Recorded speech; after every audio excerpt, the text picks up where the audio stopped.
Let me say, first of all, that I can empathize with the concerns of parents. As any time you're talking about any possible change, it's something that brings angst, and I appreciate that. It's important, however, to recognize that although no decision has been made, there is the possibility of a decision. We still need to have registration information. I would encourage parents to still go out and register your children. It's an important part of the process. We need to actually know what the numbers are as we go through this. And let me further say that, look, we understand that change is a difficult thing. However, we have to figure out a way to get to excellence faster. We need to ensure that every child has access to our best, and we have equity across the system, and we don't have that right now. So my role, my job is to ensure that we provide every child with the best option that we can. Now, some scenarios have been presented. I would encourage our citizens. I would encourage the shadow minister, if they're not happy with some of the suggestions or some of the options that have been laid out. That is the whole purpose behind consultation. Please submit your views, submit alternatives.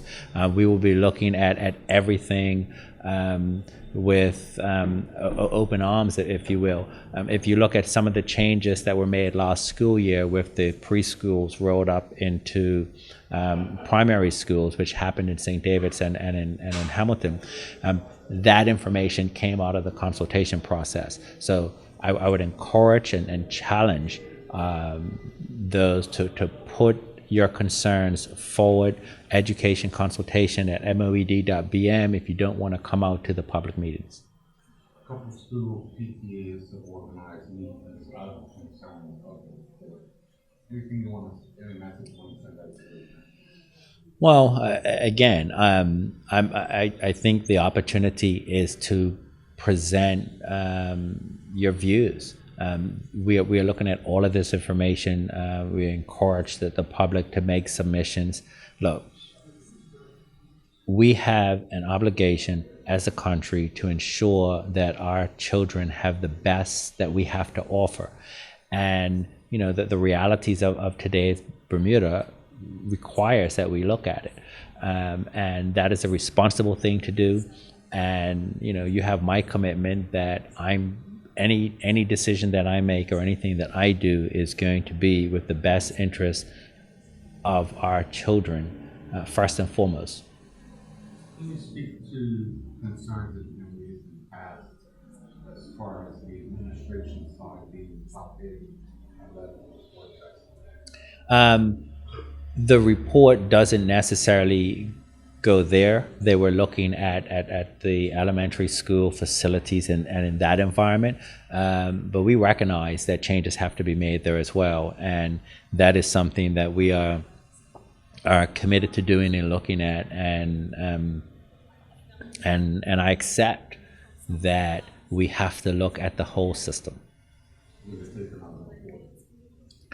I don't believe so. I think one of the things that we're actually looking to do is some strategic planning for the ministry as a whole, which actually the report does touch on. There are different, let's just say that there are many different things that we're looking at, and we recognize that we have to make adjustments to. Are we any closer to announcing a commission organization? That process has started. You would have seen an advertisement in the paper recently.